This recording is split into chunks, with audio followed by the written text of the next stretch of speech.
বিআই সাহেব, এই যে আমার সাওয়াত দেখেন পছন্দ হয় নাকি? সাওয়াল দেহ তো মাশাল্লাহ ভাই পছন্দ হয়েছে। তো আপনারা যৌতুক হিসেবে কি গাড়ি নেবেন?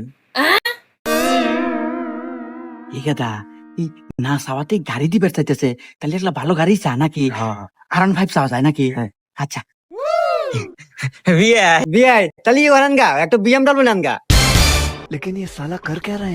এই কথা ইনা দেখতেছি মালদার পার্টি রে কথা পর আগে এলে যায়। হুন না চাওয়াতেই যদি ওই BMW দিবে চায়, তাহলে চালি বানি আরো কত কিনা দেয়। শুন কথা ইয়া করি ল্যাম্বরগিনি চাই, হব্বা ল্যাম্বরগিনি চাও। মেলাতে দাম কোটি কোটি দাম। ওকে আয়। আসলে বিআই BMW গাড়ি হলে গায়ে যে যুগের হাতে আর আমার ছাওয়ালের হাতে যায় না। এক কাজ করেন, ওই ল্যাম্বরগিনি দেন গা। দের হুম মন্দির যাই দেখা যা, তোর হাতে আত্মীয় তো হরম না, মিয়া মেরা যাই বিয়ে দেব। কইলাম যে এত লোভ হরো না। তুই না করলো ল্যাম্বরগিনি নাকবো তোর